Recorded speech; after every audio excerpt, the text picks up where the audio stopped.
या देवी सर्वभूतेषु मां ब्रह्मचारिणी रूपेण संस्थिता नमस्तत्सै नमस्तत्सै नमस्तत्सै नमो नमः। जय माता दी। राधे राधे। आप सभी भक्तों पर माता रानी की कृपा सदा सर्वदा बनी रहे। प्यारे भक्तों, नवरात्रि के दूसरे दिन आप सभी रसपान करेंगे माँ ब्रह्मचारिणी की पूजा और कथा। माँ ब्रह्मचारिणी का जीवन ब्रह्मचार्य और तप का प्रतीक है। आज हम उनकी कठिन तपस्या, उनके आदर्श और उनके महान कार्यों के बारे में जानेंगे, जो हमें जीवन में शक्ति और प्रेरणा प्रदान करेंगे। तो आइए बड़े ही श्रद्धा और प्रसन्न मन से इस पावन कथा का रसपान करते हैं। जय माता दी। माँ दुर्गा के 9 शक्ति का दूसरा स्वरूप ब्रह्मचारिणी का है। यह ब्रह्म का अर्थ तपस्या से है। माँ दुर्गा का यह स्वरूप भक्तों और सिद्धों को अनंत फल देने वाला है। इनकी उपासना से तप, त्याग, वैराग्य, सदाचार और संयम की वृद्धि होती है। ब्रह्मचारिणी का अर्थ तप की चारिणी, यानी तप का आचरण करने वाली। देवी का यह रूप पूर्ण ज्योतिर्मयी और अत्यंत भव्य है। इस देवी की दाएं हाथ में जप की माला है और बाएं हाथ में यह कमंडल धारण किए हैं। पूर्व जन्म में इस देवी ने हिमालय के घर पुत्री रूप में जन्म लिया था और नारद जी के उपदेश से भगवान शंकर को पति रूप में प्राप्त करने के लिए घोर तपस्या की थी। इस कठिन तपस्या के कारण इन्हें तपश्चारिणी अर्थात ब्रह्मचारिणी नाम से अभिहित किया गया है। 1000 वर्ष तक इन्होंने केवल फल फूल खाकर बिताए और 100 वर्षों तक केवल जमीन पर रहकर शाक पर निर्वाह किया। कुछ दिनों तक कठिन उपवास रखे और खुले आकाश के नीचे वर्षा और धूप के घोर कष्ट सहे। 3000 वर्षों तक टूटे हुए बेल पत्रे खाए और भगवान शंकर की आराधना करती रही। इसके बाद तो उन्होंने सूखे बेल पत्र खाना भी छोड़ दिए। कई हजार वर्षों तक निर्जल और निराहार रहकर तपस्या करती रही। पत्तों को खाना छोड़ देने के कारण ही इनका नाम अर्पणा नाम पड़ गया। कठिन तपस्या के कारण देवी का शरीर एकदम क्षीण हो गया। देवता, ऋषि, सिद्धगण, मुनि सभी ने ब्रह्मचारिणी की तपस्या को अभीत पूर्व पुण्य कृत्य बताया, सराहना की और कहा, हे देवी, आज तक किसी ने इस तरह की कठोर तपस्या नहीं की। यह तुम ही से ही संभव थी। तुम्हारी मनोकामना परिपूर्ण होगी और भगवान चंद्रमौली शिवजी तुम्हें पति रूप में प्राप्त होंगे।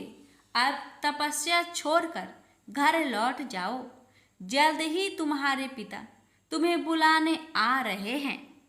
इस देवी की कथा का सार यह है कि जीवन के कठिन संघर्षों में भी मन विचलित नहीं होना चाहिए। माँ ब्रह्मचारिणी देवी की कृपा से सर्व सिद्धि प्राप्त होती है। दुर्गा पूजा के दूसरे दिन देवी की इसी स्वरूप की उपासना की जाती है। प्रेम से बोलिए माँ ब्रह्मचारिणी देवी की जय। माँ ब्रह्मचारिणी की पूजा विधि। शारदीय नवरात्रि के दूसरे दिन माँ ब्रह्मचारिणी की पूजा करने के लिए सबसे पहले ब्रह्म मुहूर्त पर उठकर स्नान कर ले। पूजा के लिए सबसे पहले आसन बिछाए। इसके बाद आसन पर बैठकर माँ की पूजा करें। माता को फूल, अक्षत, रौली, चंदन आदि चढ़ाए। ब्रह्मचारिणी माँ को भोग स्वरूप पंचामृत चढ़ाए और मिठाई का भोग लगाए। साथ ही माता को पान, सुपारी, लौंग अर्पित करें। इसके उपरांत देवी ब्रह्मचारिणी माँ के मंत्रों का जाप करें और फिर माँ की आरती करें। आइए भक्तों, अब रसपान करते हैं माँ भगवती से जुड़ी एक पावन कथा। हे माता, आपकी इस पावन कथा को श्रद्धा पूर्वक सुनने वाले सभी भक्तों की हर मनोकामना पूर्ण करे। जय माता दी। दर्शान एक बहुत ही सुंदर और वैभवपूर्ण राज्य था। वहाँ की धरती सोना उगलती थी। राज्य भर में दूध की नदियां बहती थी। कोई दुखी नहीं था। चारों ओर सुख का बसंत छाया हुआ था। राज्य के सभी लोग धर्म और ईश्वर में बड़ी आस्था रखते थे। दर्शन राज चारू वर्मा भी बड़ा न्यायी था। प्रजा का पालन पुत्र के समान करता था। कोई किसी को न तो दुख दे सकता था, न हानि पहुंचा सकता था। चारू वर्मा का न्याय दंड सबके मस्तक पर घूमता रहता था। राजा को किसी प्रकार का कोई दुख नहीं था, किंतु फिर भी वह बराबर चिंतित रहता था। उसके कोई संतान नहीं थी। उसकी राज महिषी के हृदय में भी सदैव चिंता और दुख की लहरें उठा करती थी। राजा और रानी ने संतान पाने के लिए देवी देवताओं का पूजा आराधना की। साधु महात्माओं के द्वार खटखटाए, किंतु कामना के वृक्ष में फल नहीं लगे। ज्यों ज्यों दिन बीतते गए, चिंता भी बढ़ने लगी। चारू वर्मा के पुरोहित का नाम था मधुचंद। मधुचंद बड़े त्यागी थे। वे बस्ती के बाहर कुटिया बनाकर रहते थे। थोड़ी सी भूमि थी, उसी में वे अन्न उपजाते थे और जो कुछ पैदा होता था उसी से अपना जीवन निर्वाह करते थे। राजपुरोहित चारू वर्मा के दुख से अवगत थे। वे जानते थे कि राजा और रानी दोनों को संतानहीनता की चिंता निरंतर दुख पहुंचाया करती है, पर उन्हें दृढ़ विश्वास था कि एक दिन ऐसा आएगा जब राजा की चिंता दूर हो जाएगी और उन्हें संतान की प्राप्ति होगी। संध्या का समय था। राजा और रानी दोनों घूमने के लिए बाहर निकले। दोनों घूमते घूमते राजपुरोहित की कुटिया के द्वार पर जा पहुंचे। राजपुरोहित ने उठकर स्वागत किया और बैठने के लिए आसन प्रदान किया। राजपुरोहित के समक्ष आसन पर बैठते ही रानी की आंखें आंसुओं से भर गई। आंसुओं की बूंदें कपोले से होती हुई नीचे गिरने लगी। राजपुरोहित ने रानी की ओर देखते हुए प्रश्न किया, क्या बात है महारानी, आपके नेत्रों से अश्रु बूंदें क्यों गिर रही है? रानी ने भरे हुए कंठ से कहा, राजपुरोहित जी, आप तो सब कुछ जानते हैं। रानी की बात सुनकर राजपुरोहित विचारों के सागर में डूब गए। ये कुछ क्षणों तक सोचते रहे, फिर बोले, महारानी आप चिंता ना करें, आप भगवती दुर्गा की आराधना करें। माँ दुर्गा की कृपा से आपकी सोनी गोद अवश्य किलकारियों से भर उठेगी। रानी उसी दिन से माँ दुर्गा की आराधना में लग गई। दिन में आराधना, रात में आराधना, खाते पीते सोते जागते हर समय माँ दुर्गा की वंदना। आखिर भगवती दुर्गा प्रसन्न हुई। सपने में प्रकट होकर बोली, मैं तुम पर प्रसन्न हूँ, मांगो क्या चाहिए। रानी ने सजल नयन से उत्तर दिया, माँ मेरी गोद सुनी है, मुझ पर कृपा करो। भगवती दुर्गा का हृदय दया से उमड़ उठा। उन्होंने रानी के मस्तक पर हाथ रखते हुए कहा, पुत्री तुम्हारी कामना अवश्य पूरी होगी। माँ दुर्गा के आशीर्वाद से रानी की कोख से एक पुत्री ने जन्म लिया। जिस प्रकार बसंत के आगमन से उजड़ी हुई वाटिका खिलखिला उठती है, बालिका के जन्म से रानी और राजा के जीवन में नई बहार आ गई। राजा ने अपनी पुत्री का नाम सुमना रखा। सुमना केवल सुमना ही नहीं थी, रूप और सुंदरता की लड़ी भी थी। जो भी देखता उसकी आंखें उसके रूप में अटक जाती। सुमना धीरे धीरे वय की सीढ़ियां लांघने लगी। वह विवाह के योग हुई।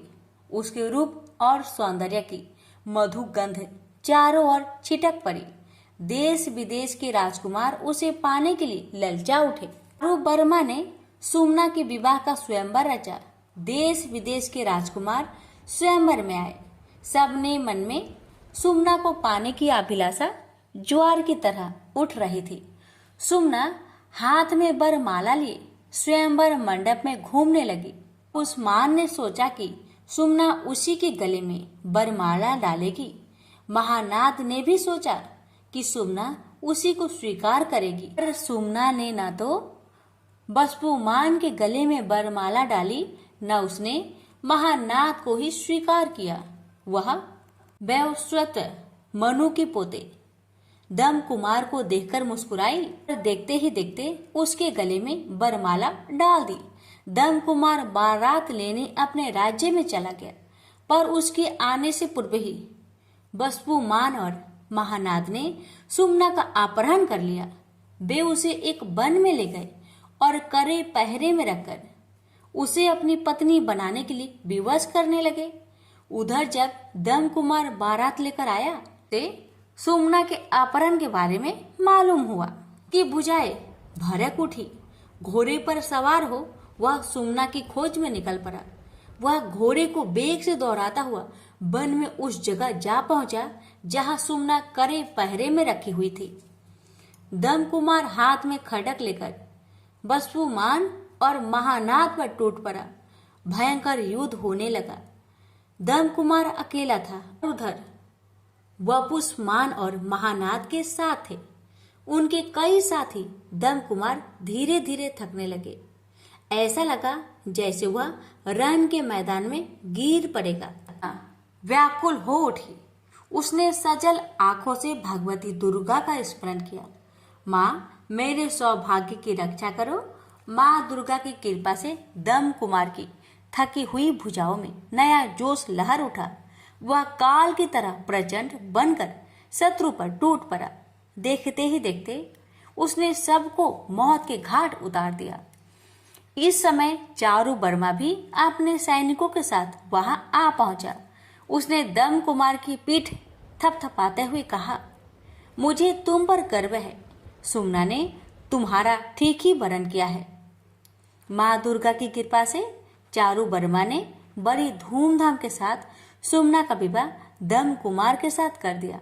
फिर दोनों का जीवन उसी प्रकार व्यतीत हुआ जिस प्रकार बसंत के दिनों में वृक्षों की डालियां विकसित होती है। प्रेम से बोलिए भगवती दुर्गा की जय। भक्तों, आज नवरात्रि के दूसरे दिन आप सुनिए श्री दुर्गा सप्तशती पाठ अध्याय 2 और 3।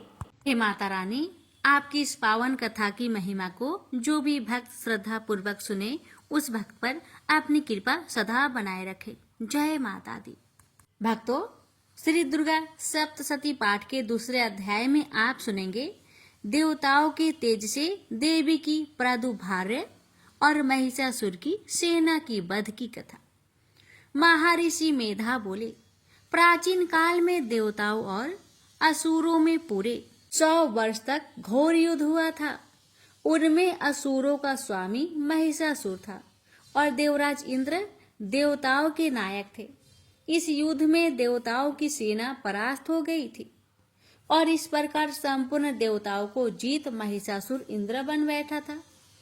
युद्ध के पश्चात हारे हुए देवता प्रजापति श्री ब्रह्मा को साथ लेकर उस स्थान पर पहुंचे जहां पर कि भगवान शंकर विराजमान थे।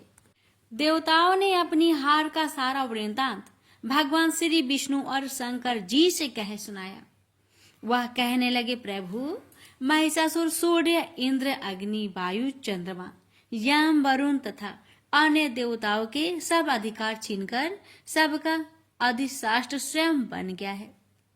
उसने समस्त देवताओं को स्वर्ग से निकाल दिया। वह मनुष्यों की तरह पृथ्वी पर विचर रहे हैं। दैत्यों की सारी करतूत हमने आपको सुना दी है और आपकी शरण में इसलिए आए हैं कि आप उनके वध का कोई उपाय सोचे। देवताओं की बातें सुनकर भगवान श्री विष्णु और शंकर जी को दैत्यों पर बड़ा गुस्सा आया। उनकी बहुएं तन गई और आंखें लाल हो गई। गुस्से में भरे हुए भगवान विष्णु के मुख से बड़ा भारी तेज निकला और उसी प्रकार का तेज भगवान शंकर, ब्रह्मा और इंद्र आदि दूसरे देवताओं के मुख से प्रकट हुआ। फिर वह सारा तेज एक में मिल गया और तेज का पुंज वह ऐसी दिखता था जैसे कि ज्वलमान पर्वत हो। देवताओं ने देखा कि उस पर्वत की ज्वाला चारों ओर फैली हुई थी और देवताओं के शरीर में प्रकट हुए उस तेज की किसी अन्य तेज से तुलना नहीं हो सकती थी। एक स्थान पर इकट्ठा होने पर तेज एक देवी के रूप में परिवर्तित हो गई और अपने प्रकाश से तीनों लोकों में व्याप्त जान पड़ा। वह भगवान शंकर का तेज था। उससे देवी का मुख प्रकट हुआ। यमराज के तेज से उनके सिर के बाल बने। भगवान श्री विष्णु के तेज से उनकी भुजाएं बनी। चंद्रमा के तेज से दोनों स्तन और इंद्र के तेज से जंघा और पिंडली तथा पृथ्वी के तेज से नितंब भाग बना। ब्रह्मा जी के तेज से दोनों चरण और सूर्य के तेज से उनकी उंगलियां पैदा हुई और कुबेर के तेज से नासिका बनी। प्रजापति के तेज से उनकी दांत और अग्नि के तेज से उनके नेत्र बने। संध्या के तेज से उनकी भौहें और वायु की तेज से उनकी कान प्रकट हुए। इस प्रकार उस देवी का प्रादुर्भाव हुआ था। महिषासुर से पराजित देवता उस देवी को देखकर अत्यंत प्रसन्न हुए। भगवान शंकर ने अपने त्रिशूल से एक त्रिशूल निकालकर उस देवी को दिया और भगवान विष्णु ने भी अपने चक्र में से चक्र निकालकर उस देवी को दिया। वरुण ने देवी को शंख भेंट किया। अग्नि ने उन्हें शक्ति दी। वायु ने उन्हें धनुष बांध दिए। सहस्त्र नेत्र वाले श्री देवराज इंद्र अपने वज्र से उसे उत्पन्न करके वज्र को देवी को दिया और ऐरावत हाथी का घंटा उतारकर देवी को भेंट किया। यमराज ने उन्हें काल दंड में से एक दंड दिया। वरुण ने पास दिए। प्रजापति ने स्फटिक की माला दी और श्री ब्रह्मा जी ने कमंडल दिया। सूर्य ने देवी के समस्त रोमों में अपनी किरणों का तेज भर दिया। काल ने चमकती हुई ढाल और तलवार दी तथा उज्जवल हार और दिव्य वस्त्र उसे भेंट किए और इनके साथ ही दिव्य चूड़ामणि दी। 2 कुंडल, कंगन, उज्जवल अर्धचंद्र, बाहों के लिए बाजूबंद, चरणों के लिए नूपुर, गले के लिए सुंदर हसली और अंगुलियों के लिए रत्नों की बनी हुई अंगूठियां उसे दी। विश्वकर्मा ने उनको फरसा दिया और उसके साथ ही कई प्रकार के अस्त्र और अमेध कवच दिए और इसके अतिरिक्त उसने उसे कभी ना कुमलाने वाले कमलों की मालाएं भेंट की। जल निधि ने सुंदर कमल का फूल भेंट किया। हिमालय ने सवारी के लिए सिंह और तरह तरह के रत्न देवी को भेंट किए। यक्षराज कुबेर ने मधु से भरा हुआ पात्र और शेष नाग ने उन्हें बहुमूल्य मणियों से विभूषित नागहार भेंट किया। इसी तरह दूसरे देवताओं ने भी उसे आभूषण और अस्त्र देकर उनका सम्मान किया। इसके पश्चात देवी ने उच्च स्वर से गर्जना की। उसके इस भयंकर नाद से आकाश गूंज उठा। देवी का वह उच्च स्वर से किया हुआ सिंहनाद समा ना सका। आकाश उनके सामने छोटा प्रतीत होने लगा। उससे बड़े जोर से प्रतिध्वनि हुई जिससे समस्त विश्व में हलचल मच गई और समुद्र कांप उठे। पृथ्वी डोलने लगी और सबके सब पर्वत हिलने लगे। देवताओं ने उस समय प्रसन्न होकर सिंह वाहिनी जगतमयी से कहा, हे देवी तुम्हारी जय हो। साथ ही महर्षियों ने भक्ति भाव से विनम्र होकर उनकी स्तुति की। संपूर्ण त्रिलोकी को शोकमान देखकर दैत्यगण अपनी सेनाओं को साथ लेकर और हथियार आदि सजाकर उठ खड़े हुए। महिषासुर के क्रोध का कोई परावर न था। उसने क्रोध में भरकर कहा, यह सब क्या उत्पात है। फिर वह अपनी सेना के साथ उस ओर दौड़ा जिस ओर से भयंकर नाद का शब्द सुनाई दिया था और आगे पहुंचकर उसने देवी को देखा जो कि अपनी प्रभा से तीनों लोकों को प्रकाशित कर रही थी।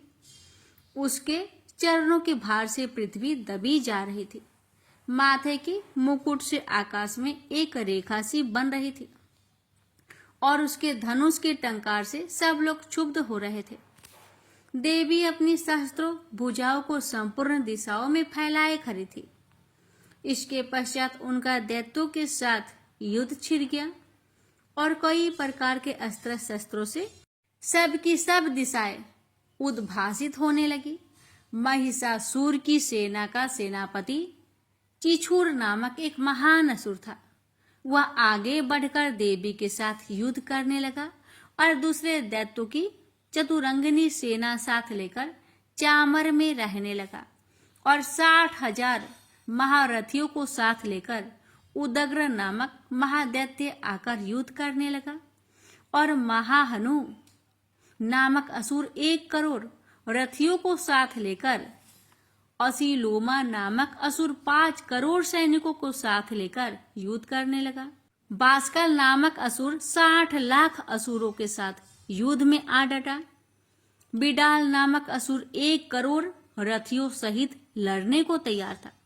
इन सब के अतिरिक्त और भी हजारों असुर हाथी और घोड़ा साथ लेकर लड़ने लगे और इंद्र सबके पश्चात महिषासुर करोड़ों रथों, हाथियों और घोड़ों सहित वहां आकर देवी के साथ लड़ने लगा। सभी असुर तोमर, भिंदीपाल, शक्ति, मूसल, खड्गों, फरसों, पर्टियों के साथ रणभूमि में देवी के साथ युद्ध करने लगे। कोई शक्तियां फेंकने लगे और कोई अन्य शस्त्र आदि। इसके पश्चात सब के सब दैत्य अपनी अपनी तलवारें हाथों में लेकर देवी की ओर दौड़े और उसे मार डालने का उद्योग करने लगे। मगर देवी ने क्रोध में भरकर खेल ही खेल में उनके सब अस्त्र शस्त्रों को काट दिया। इसके पश्चात ऋषियों और देवताओं ने देवी की स्तुति आरंभ कर दी और वह प्रसन्न होकर असुरों के शरीर पर अस्त्र शस्त्रों की वर्षा करती रही।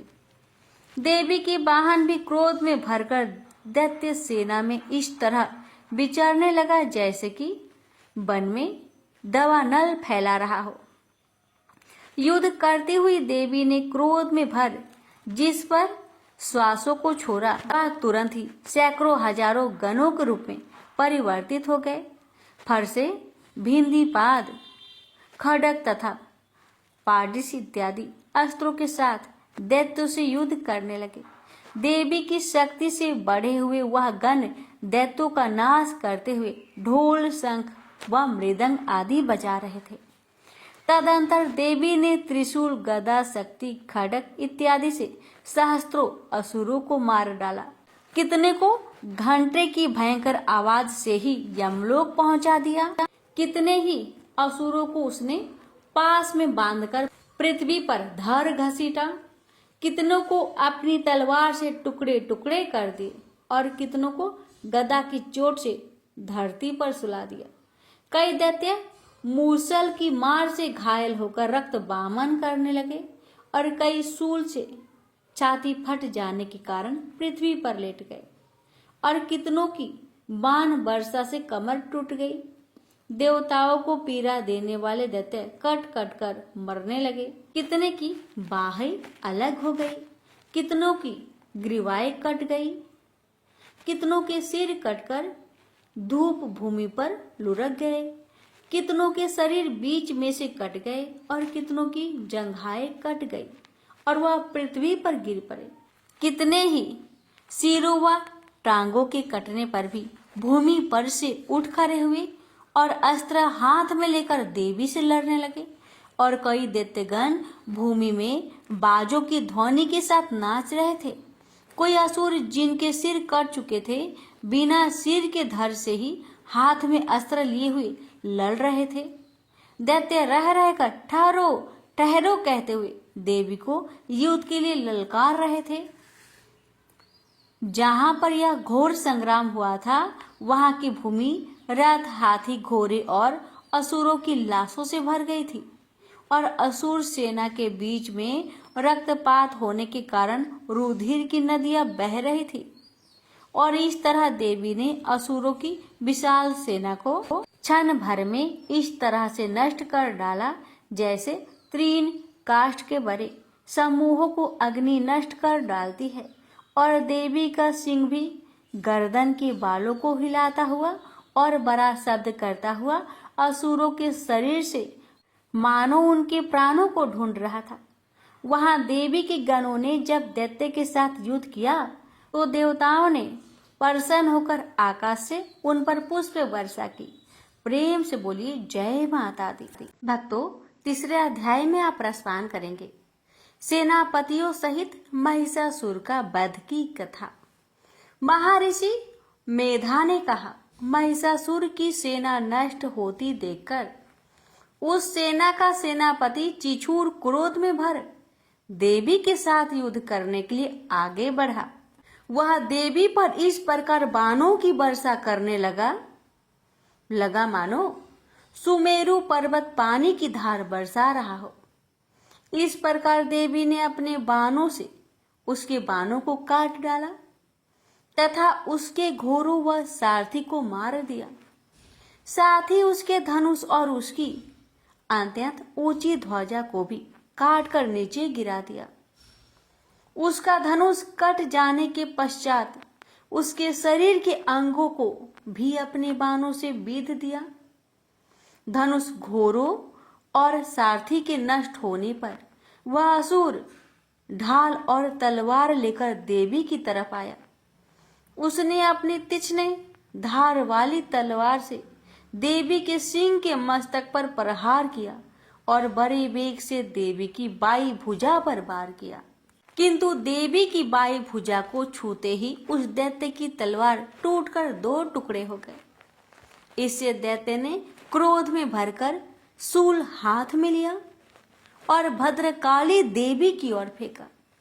देवी की ओर आता हुआ वह शूल आकाश से गिरते हुए सूर्य के समान प्रज्वलित हो उठा। शूल को अपनी ओर आते हुए देखकर देवी ने भी शूल छोड़ा और महाअसुर के शूल के 2 टुकड़े कर दिए और साथ ही महाअसुर के प्राण भी हर लिए। चिछूर के मरने और देवताओं को दुख देने वाला चामर नामक दैत्य हाथी पर सवार होकर देवी से लड़ने के लिए आया और उसने आने के साथ ही शक्ति से प्रहार किया। किंतु देवी ने अपने हुक्कार से ही उसे तोड़कर पृथ्वी पर डाल दिया। शक्ति को टूटा हुआ देखकर दैत्य ने क्रोध से लाल होकर शूल को चलाया, किंतु देवी ने उसको भी काट दिया।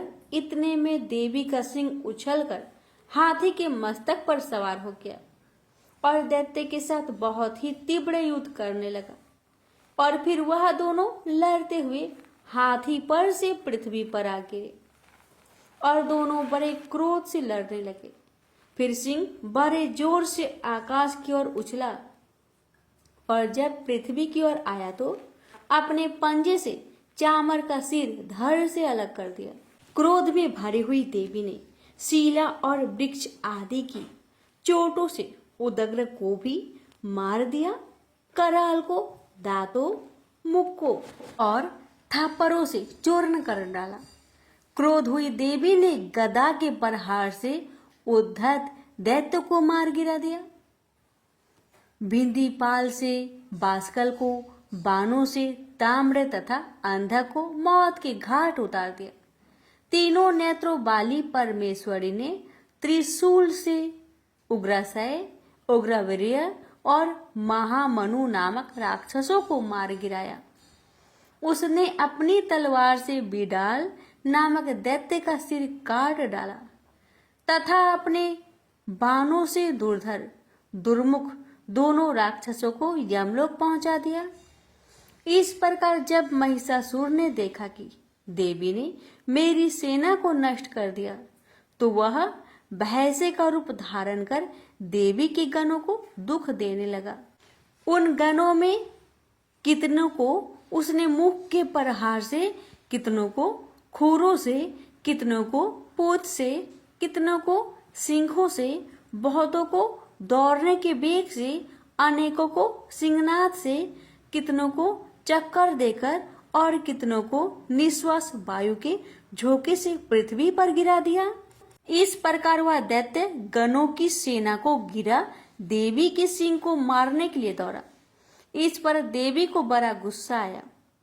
उधर दैत्य भी क्रोध में भरकर धरती को खूरों से खोदने लगा तथा सिंगों से पर्वतों को उखाड़ उखाड़ कर धरती पर फेंकने लगा और मुख से शब्द करने लगा। महिषासुर के वेग से चक्कर देने के कारण पृथ्वी क्षुब्ध होकर फटने लगी। उसकी पूंछ से टकारा कर समुद्र चारों ओर फैल गया। हिलते हुए सिंहों के आघात से मेघ खंड खंड हो गए और श्वास से आकाश में उड़ते हुए पर्वत गिरने लगे। इस तरह क्रोध में भरे हुए राक्षस को देख चंडिका को भी क्रोध आ गया और वह उसके मारने के लिए क्रोध में भर गई। देवी ने पास फेंककर दैत्यों को बांध लिया। उसमें बध जाने पर दैत्य का रूप त्याग दिया और सिंह का रूप बना लिया और जो ही देवी उसका सिर काटने के लिए तैयार हुई उसने पुरुष का रूप बना लिया। जो ही हाथ में तलवार लिए था देवी ने तुरंत ही अपने बाणों के साथ उस पुरुष को उसकी तलवार ढाल सहित बीध डाला। इसके पश्चात वह हाथी के रूप में दिखाई देने लगा और अपनी लंबी सूंड से देवी के सिंह को खींचने लगा और गरजने लगा। देवी ने तलवार से उसकी सूंड काट डाली। तब राक्षस ने एक बार फिर भैंसे का रूप धारण कर लिया और पहले की तरह चर अचर जीवों सहित समस्त त्रिलोकी को व्याकुल करने लगा। इसके पश्चात क्रोध में भरी हुई देवी बारंबार उत्तम मधु का पान करने लगी और लाल लाल नेत्र करके हंसने लगी। उधर बल वीर्य तथा मद से क्रोध हुआ दैत्य भी गरजने लगा। अपने सिंगों से देवी पर पर्वतों को फेंकने लगा। देवी अपने बाणों से उसके फेंके हुए पर्वतों को चूर्ण करती हुई बोली, ओ मूर्ख, जब तक मैं मधुपान कर रही हूं तब तक तू गरज ले और इसके पश्चात मेरे हाथों से तेरी मृत्यु हो जाने पर देवता गरजेंगे। महर्षि मेधा ने कहा।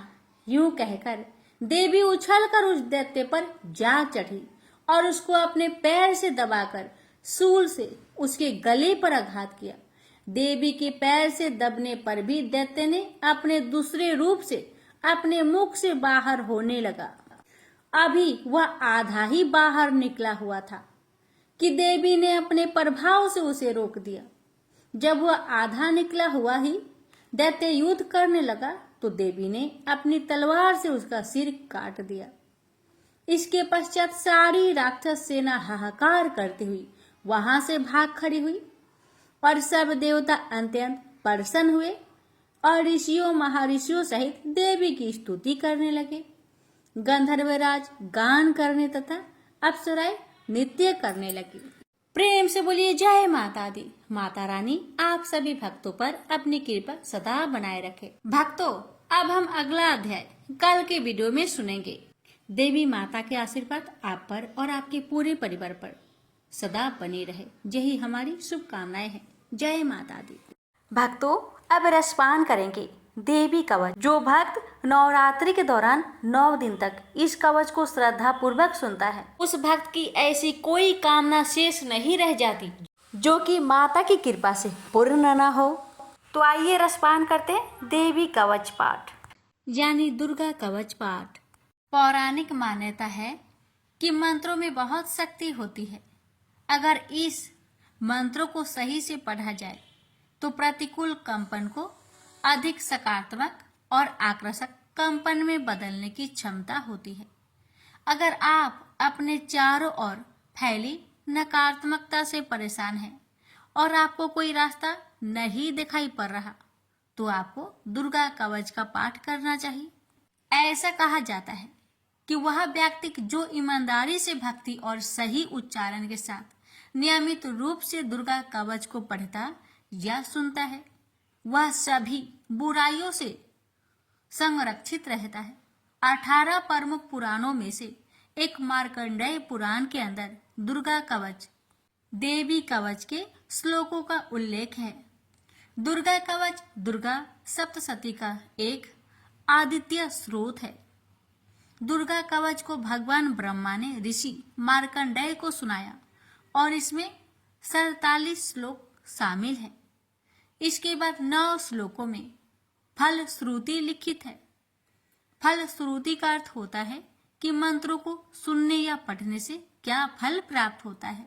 दुर्गा कवच का महत्व। दुर्गा कवच में भगवान ब्रह्मा जी ने देवी पार्वती माँ की 9 अलग अलग देवीय रूपों के बारे में बताया है। भगवान ब्रह्मा हर किसी को देवी कवच को पढ़ने या सुनने के लिए देवी माँ का आशीर्वाद मांगने के लिए अनुरोध करते हैं। जो भी इस कवच का नित्य पाठ करता या सुनता है वह माँ दुर्गा से विशेष आशीर्वाद प्राप्त करता है। नकारात्मकता को खत्म करने के लिए एक शक्तिशाली मंत्रों का संग्रह देवी कवच के रूप में विद्यमान है। यह जातक को किसी भी बुरी आत्माओं से बचाने के लिए एक कवच के लिए रूप में कार्य करता है। भक्तों, अब जानते हैं दुर्गा कवच का पाठ कैसे करें। दुर्गा कवच का पाठ दुर्गा सप्तशती के आरंभ में और दुर्गा सप्तशती पाठ के बाद में करना चाहिए। दुर्गा कवच का पाठ करने से पहले स्नान करके स्वच्छ वस्त्र धारण कर ले। इसके बाद माँ का ध्यान करे और घी का दीप जलाए। दुर्गा कवच का पाठ शुरू करने से पहले अपने मन से सभी दुर्भावनाओं को दूर कर दे और सिर्फ माँ की भक्ति के बारे में विचार करे। माँ को पुष्प अर्पित करने के बाद फल मिष्ठान का भोग लगाए और दुर्गा कवच का पाठ शुरू करे। दुर्गा कवच का पाठ करने के लाभ। दुर्गा कवच का पाठ करने से जातक के मन और उसके आसपास से नकारात्मक ऊर्जाओं का नाश होता है।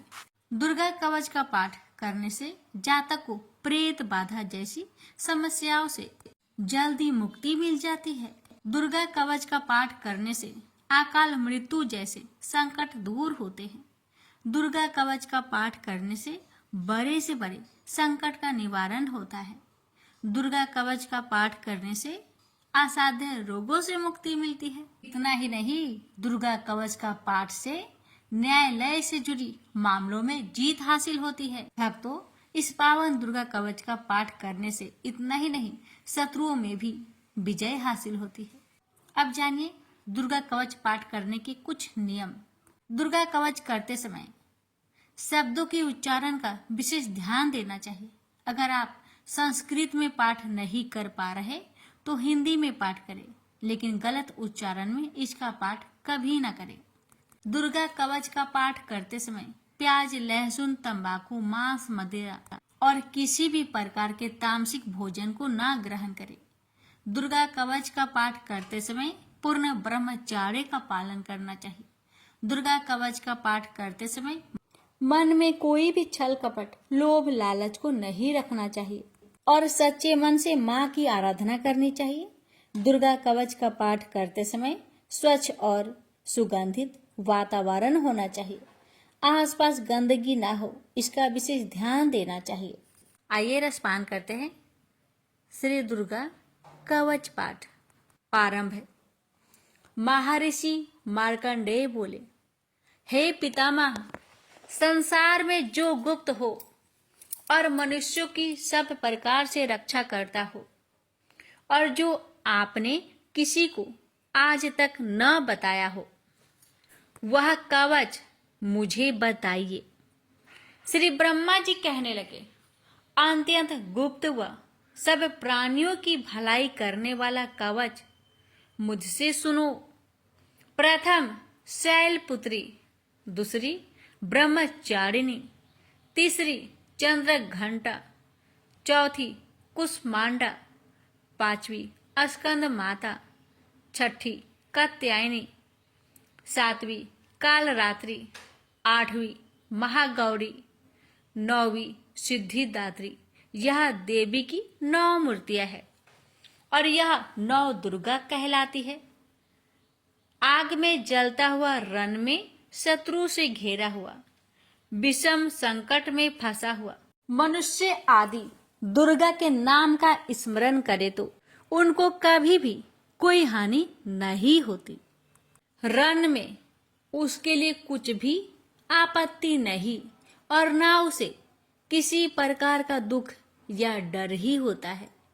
हे देवी, जिसने श्रद्धा पूर्वक तुम्हारा स्मरण किया है उसकी वृद्धि होती है और जो तुम्हारा चिंतन करते हैं उनकी तुम निस्संदेह रक्षा करने वाली हो।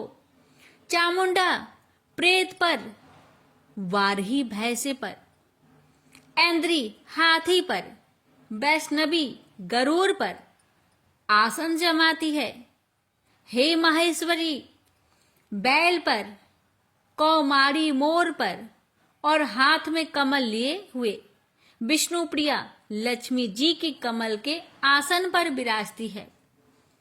बैल पर बैठी हुई ईश्वरी देवी ने श्वेत रूप धारण कर रखा है और ब्रह्मी देवी हंस पर बैठती है और सब प्रकार के आभूषणों से विभूषित है। इस प्रकार यह सब माताएं सब प्रकार के योग शक्तियों से युक्त और अनेक प्रकार के रत्न धारण किए हुए हैं। भक्तों की रक्षा के लिए संपूर्ण देवियां रथ में बैठी तथा क्रोध में भरी हुई दिखाई देती है और ये शंख, चक्र, गदा, शक्ति, हल और मूसल, खेटक और तोमर, परशु तथा पास, कुंत और त्रिशूल एवं उत्तम सारंग, धनुष आदि शास्त्रों को दैत्य के नाश के लिए और भक्तों की रक्षा के लिए है और देवताओं के कल्याण के लिए धारण किए हैं। हे महारुद्रे, अत्यंत घोर पराक्रम, महान बल और महान उत्साह वाली देवी, तुमको मैं नमस्कार करता हूँ। हे देवी, तुम्हारा दर्शन दुर्लभ है तथा आप शत्रुओं के भय को बढ़ाने वाली है। हे जगदम्बिके, मेरी रक्षा करो। पूर्व दिशा में ऐन्द्री मेरी रक्षा करे, अग्निकोण में अग्नि शक्ति, दक्षिण में वाराही देवी, नेतृत्व कोण में खड़क धारिणी देवी मेरी रक्षा करे। बारूनी पश्चिम दिशा में, वायु कोण में मृग वाहिनी, उत्तर में कौमारी और ईशान में शूलधारिणी देवी मेरी रक्षा करे। ब्राह्मणी ऊपर की ओर से मेरी रक्षा करे और वैष्णवी देवी नीचे की ओर मेरी रक्षा करे। और इसी प्रकार 100 पर बैठी चामुंडा देवी 10 दिशाओं में मेरी रक्षा करे। जया आगे, विजया पीछे, बाई और अजीता, दाहिनी और अपराजिता मेरी रक्षा करे। उधोतिनी देवी शिखा की रक्षा करे तथा उमा सिर में स्थित होकर रक्षा करे। इसी प्रकार मस्तक में मालाधरी देवी रक्षा करे और यशस्वी देवी मेरी भौहों का संरक्षण करे। भौहों के मध्य भाग में त्रिनेत्रा नथुनों की यम घंटा देवी रक्षा करे। नेत्रों के मध्य में शंखिनी देवी और द्वार बासिनी कानों की रक्षा करे। कपोलों की कालिका देवी और कानों के मूल भाग की भगवती साकरी रक्षा करे। सुगंधा नासिका में और चर्चिका ऊपर की होठ में और अमृत कला नीचे की होठ की सरस्वती देवी जीभ की रक्षा करे। कौमारी देवी दांतों की और चंडिका कंठ परिवेश की रक्षा करे। चित्र घंटा गले की घंटी की और महामाया तालू की रक्षा करे। कामाक्षी ठोड़ी की, सर्वमंगला बानी की रक्षा करे। भद्रकाली गर्दन की और धनुर्धरी पीठ के मेरुदंड की रक्षा करे। कंठ के बाहरी भाग की नीलग्रीवा और कंठ की नली की नल कुबरी रक्षा करे। दोनों कानों की खाडिंगिनी और वज्रधारिणी मेरी दोनों बाहों की रक्षा करे। दंडिनी दोनों हाथों की और अंबिका देवी समस्त उंगलियों की रक्षा करे। सुलेश्वरी देवी संपूर्ण नखों की, कुलेश्वरी देवी पेट की रक्षा करे। महादेवी दोनों स्तनों की। शोक विनाशिनी मन की रक्षा करे। ललिता देवी हृदय की। शूलधारिणी उदर की रक्षा करे। कामिनी नाभि की। गुहोश्वरी गुहा स्थान की।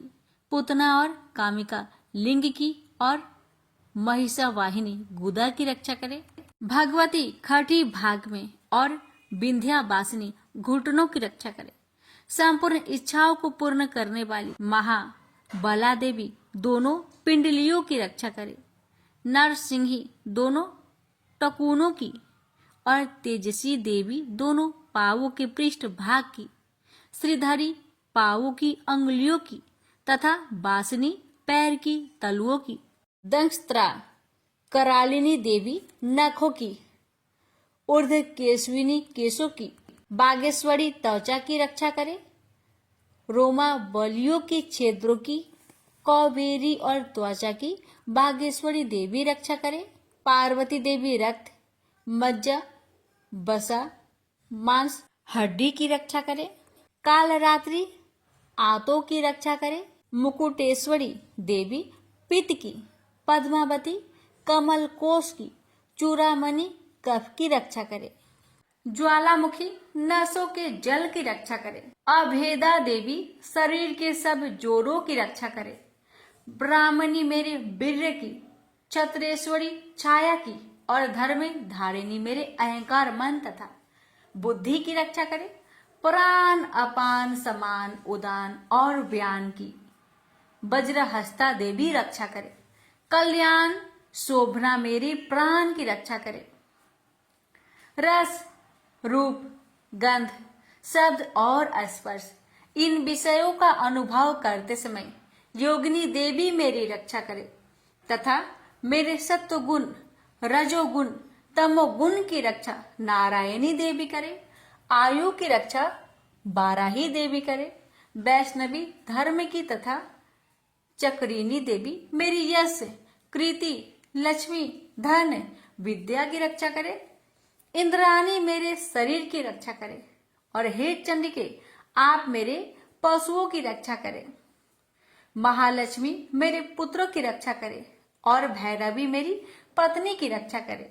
मेरे पथ की सुपथा तथा मार्ग की क्षमा करी देवी रक्षा करे। राजा के दरबार में महालक्ष्मी तथा सब और व्याप्त रहने वाली विजया देवी चारों ओर से मेरी रक्षा करे। जो स्थान रक्षा से रहित हो और कवच में रच गया हो उसका पापों का नाश करने वाली जयंती देवी रक्षा करे। अपना शुभ चाहने वाले मनुष्य को बिना कवच के एक पग भी कहीं न जाना चाहिए, क्योंकि कवच रखने वाला मनुष्य जहां भी जाता है वहां उसे अवश्य धन लाभ होता है तथा विजय प्राप्त करता है। अभीष्ट वस्तु की इच्छा करता है वह उसको इस कवच के प्रभाव से अवश्य मिलती है और वह इसी संसार में महा ऐश्वर्य को प्राप्त होता है। कवचधारी मनुष्य निर्भय होता है और वह तीनों लोकों में माननीय होता है। देवी का यह कवच देवताओं के लिए भी कठिन है। जो नित्य प्रति नियम पूर्वक तीनों संध्याओं को श्रद्धा के साथ इनका पठन पाठन करता है उसे देव शक्ति प्राप्त होती है। वह तीनों लोकों को जीत सकता है तथा अकाल मृत्यु से रहित होकर 100 वर्ष तक जीवित रहता है। उसकी लुता चर्म रोग विस्फोट आदि समस्त व्याधियां समूल नष्ट हो जाती है। वह अस्थावर जंगम तथा कृत्रिम विष दूर होकर उनका कोई असर नहीं होता है तथा समस्त अभिचारक प्रयोग और इस तरह के जितने मंत्र तंत्र इत्यादि होते हैं इस कवच के हृदय में धारण कर लेने पर नष्ट हो जाते हैं। इसके अतिरिक्त पृथ्वी पर विचरने वाला भूचर नभचर जलचर प्राणी उपदेश मात्र से सिद्ध होने वाले निम्न कोटि के देवता जन्म के साथ प्रकट होने वाले देवता कुल देवता कंठमाल आदि डाकिनी शाकिनी, अंतरिक्ष में विचरने वाली अत्यंत बलवती भयानक डाकिनियां, गृह भूत यक्ष गंधर्व राक्षस ब्रह्म राक्षस बैताल कुष्मांड और भैरव आदि अनिष्ट कारक देवता भी उस मनुष्य को जिसने की अपने हृदय में यह कवच धारण किया हुआ देखते ही भाग जाते हैं। इस कारण कवच के धारण करने से मान और तेज बढ़ता है। जो मनुष्य इस कवच का पाठ करके उसके पश्चात सप्तशती चंडी का पाठ करता है, उसका यश जगत में विख्यात होता है। और जब तक वन पर्वत और कना आदि इस भूमंडल पर स्थित है, तब तक यह पुत्र पौत्र आदि संतान परंपरा बनी रहती है। फिर देहांत होने पर ऐसा मनुष्य परम पद को प्राप्त होता है, जो देवताओं के लिए भी कठिन है, और अंत में सुंदर रूप को धारण करके भगवान शंकर के साथ आनंद करता हुआ परम मोक्ष को प्राप्त होता है। प्रेम से बोलिए जय माता दी। माता, इस दुर्गा कवच पाठ करने में हमसे अगर कोई गलती हुई हो उसे क्षमा करे। जय माता, कथा कहने वाले पर सुनने वाले पर अपनी कृपा बनाए रखे। जय माता दी। अब भक्तों रसपान करेंगे अर्थ अर्गला स्रोतम। मार्कंडेय जी कहते हैं, जयंती मंगला काली भद्र काली कपालिनी दुर्गा क्षमा शिवा धात्री स्वाहा और स्वधा, इन नामों से प्रसिद्ध देवी तुम्हें मैं नमस्कार करता हूँ। हे देवी, तुम्हारी जय हो। प्राणियों के संपूर्ण दुख हरने वाली तथा सब में व्याप्त रहने वाली देवी तुम्हारी जय हो। काल रात्रि तुम्हें नमस्कार है। मधु और केटव दैत्य का वध करने वाली ब्रह्मा को वरदान देने वाली देवी तुम्हें नमस्कार है। तुम मुझे रूप दो, जय दो, यश दो और काम क्रोध आदि शत्रुओं का नाश करो। महिषासुर का नाश करने वाली तथा भक्तों को सुख देने वाली देवी तुम्हें नमस्कार है। तुम मुझे सुंदर स्वरूप दो, विजय दो और मेरे शत्रुओं को नष्ट करो। हे रक्त बीज का वध करने वाली, हे चंड मुंड को नाश करने वाली, तुम मुझे रूप दो, जय दो, यश दो और काम क्रोध आदि शत्रुओं का नाश करो। हे शुभ निशुभ और धूम्राक्ष राक्षस का मर्दन करने वाली देवी, मुझको स्वरूप दो, विजय दो और मेरे शत्रुओं का नाश करो। हे पूजित चरण युगल वाली देवी, हे संपूर्ण सौभाग्य प्रदान करने वाली देवी, तुम रूप दो, जय दो, यश दो और काम क्रोध आदि शत्रुओं का नाश करो। हे देवी, तुम्हारे रूप और चरित्र अमित है। तुम सब शत्रुओं का नाश करने वाली हो। मुझे रूप, जय, यश दो और काम क्रोध आदि शत्रुओं का नाश करो। पाप को दूर करने वाली चंडिके, इस संसार में जो भक्ति से तुम्हारा पूजन करते हैं, उनको तुम रूप तथा विजय और यश दो तथा उनके शत्रुओं का नाश करो। रोगों का नाश करने वाली चंडिके, जो भक्ति पूर्वक तुम्हारी पूजा करते हैं, उन्हें रूप दो, यश दो और उनके काम क्रोध आदि शत्रुओं का नाश करो।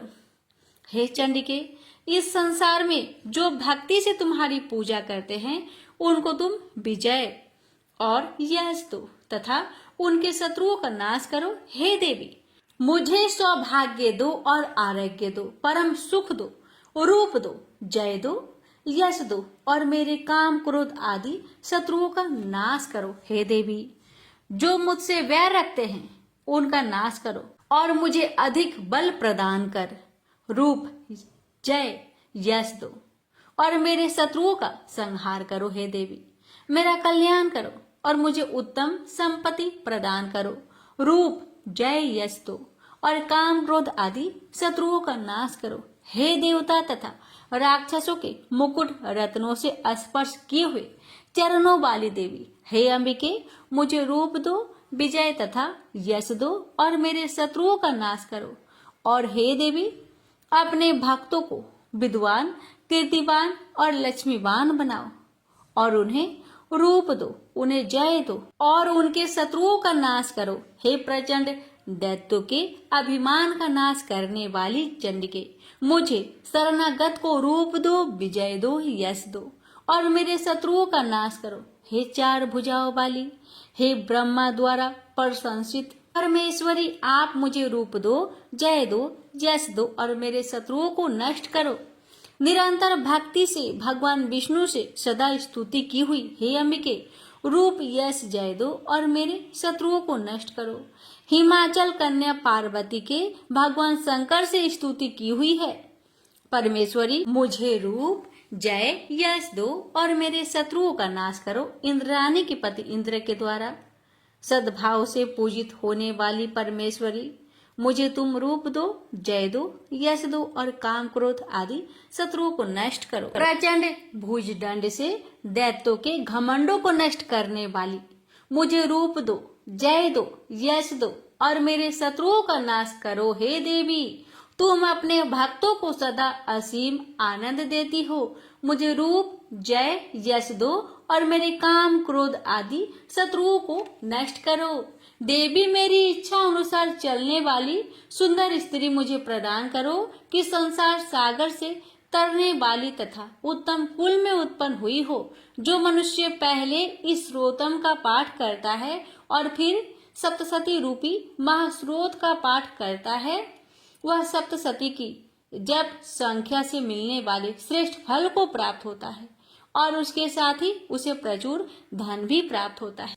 प्रेम से बोलिए जय माता दी। भक्तों रसपान करे अर्थ किलक स्रोतम। महर्षि मार्कंडेय बोले, निर्मल ज्ञान रूपी शरीर धारण करने वाली, देवत्रय रूप दिव्य तीन नेत्र वाली, जो कल्याण प्राप्ति के हेतु है तथा अपने मस्तक पर अध्र चंद्र धारण करने वाली है, उन भगवान शंकर को नमस्कार है। जो मनुष्य अभिकीलक मंत्रों को जानता है, वही पुरुष कल्याण को प्राप्त करता है। जो अन्य मंत्रों को जाप कर केवल सप्तशती स्रोत से ही देवी की स्तुति करता है, उसको इससे ही देवी की सिद्धि हो जाती है। उन्हें अपने कार्य की सिद्धि के लिए दूसरे की साधना करने की आवश्यकता नहीं रहती। बिना जप के ही उनके उच्चाटन आदि सिद्ध हो जाते हैं। लोगों के मन में शंका थी कि केवल सप्तशती की उपासना से अथवा सप्तशती को छोड़कर अन्य मंत्रों की उपासना से भी समान रूप से सब कार्य सिद्ध हो जाते हैं। तब इनमें कौन सा श्रेष्ठ साधन है? लोगों की इस शंका को ध्यान में रखकर भगवान शंकर ने अपने पास आए हुए जिज्ञासुओं को समझाया कि यह सप्तशती नामक संपूर्ण स्रोत ही कल्याण कर देने वाला है। इसके पश्चात भगवान शंकर ने चंडिका के सप्तशती नामक स्रोत को गुप्त कर दिया। अतः मनुष्य इसको बड़े पुण्य से प्राप्त करता है। जो मनुष्य कृष्ण पक्ष की 14 अथवा अष्टमी को एकाग्रचित होकर देवी को अपना सर्वस्व समर्पित कर देता है और फिर उसे प्रसाद रूप से ग्रहण करता है, उस पर दुर्गा प्रसन्न होती है, अन्यथा नहीं होती। इस प्रकार सिद्ध के प्रतिबंधक रूप कील के द्वारा भगवान शंकर ने इस स्रोत को कीलित कर रखा है। जो पुरुष इस सप्तशती को निष्कीलन करके नित्य पाठ करता है, वह सिद्ध हो जाता है। वही देवों का पार्षद होता है और वह गंधर्व होता है। सर्वत्र विचरते रहने पर भी उस मनुष्य को इस संसार में कहीं कोई डर नहीं होता।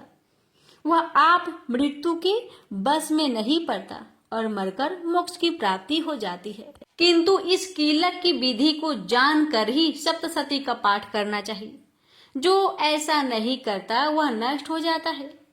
कीलन और निष्कीलन संबंधी जानकारी के पश्चात ही यह स्रोत निर्दोष होता है और विद्वान पुरुष इस स्रोत का ही पाठ आरंभ करते हैं। स्त्रियों में जो कुछ सौभाग्य आदि दिखाई देता है, वह सब इस पाठ की ही कृपा है। इसलिए इस कल्याणकारी स्रोत का सदा पाठ करना चाहिए। इस स्रोत का शनैः पाठ करने से भी 16 फल की प्राप्ति होती है और उच्च स्वर से ही इसका पाठ आरंभ करना चाहिए। जिस देव के प्रसाद से ऐश्वर्य, सौभाग्य, आरोग्य, संपत्ति, शत्रुनाश तथा परम मोक्ष की प्राप्ति होती है, उस देवी की स्तुति मनुष्य को अवश्य करनी चाहिए। हे माता, इस कवच पाठ को कहने में अगर हमसे कोई भूल चूक हुई हो तो मुझे क्षमा करें और इस पाठ को सुनने वाले भक्तों पर अपनी कृपा सदा बनाए रखे और मुझ पर भी अपनी कृपा बनाए रखे। प्रेम से बोलिए जय माता दी।